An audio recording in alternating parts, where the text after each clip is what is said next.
Hey, what's up, Chem Peeps?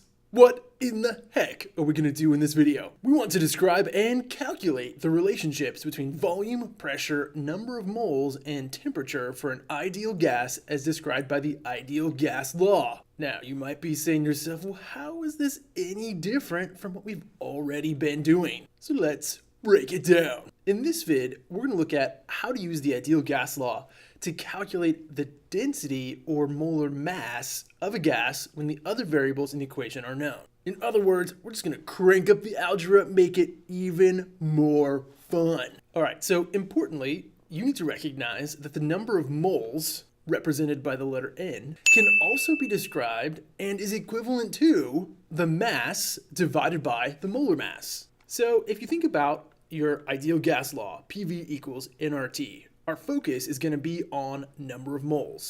Recognize that as you think about molar mass as the mass divided by the number of moles, if you rearrange that to solve for the number of moles, you end up with mass over molar mass. What does that mean for us? If you substitute that into the ideal gas law, you can then solve for a couple of things, one of which is density. Recall, density is a ratio of mass per unit volume. So we're going to rearrange the variables in our ideal gas law equation to solve for mass over volume. First thing I'm going to do, multiply each side by the molar mass. Next, I'm going to divide each side by the gas constant and the Kelvin temperature. And then finally, divide each side by the volume.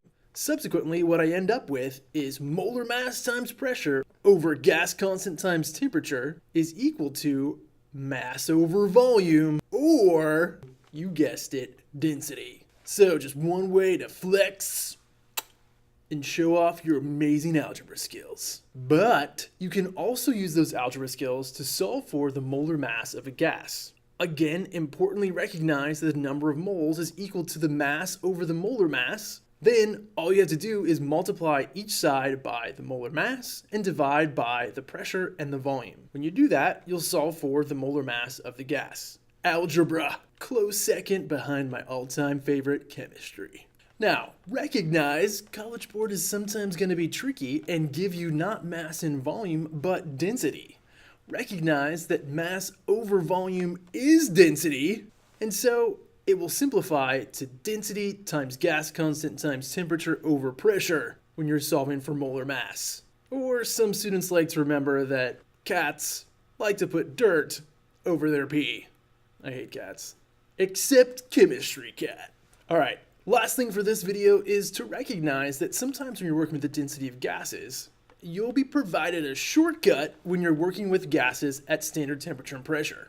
Again, keep in mind that density is the ratio of mass to volume, and if you have the molar mass, which is units of grams per mole, and you're working at STP, then you know the standard molar volume in liters per mole.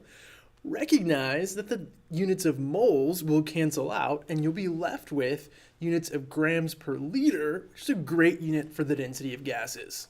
And as you take a look on your screen and in your notes, you're given a couple examples of the densities of a couple of different gases. At STP, you've got helium and nitrogen. Once again, notice that the units of moles cancel out and you're left with units of density, grams per liter. And one final important thing just to watch out for. Many times we'll be working with the diatomic elements, nitrogen, oxygen, fluorine, chlorine, and remember that their molar masses are twice the molar mass that you see on the periodic table. Case in point, nitrogen gas. Alright, that does it for this vid. Be sure to check out some of the videos to follow to get some practice in solving for molar mass and density using my all-time favorite PivNerd. Have a fantastic day.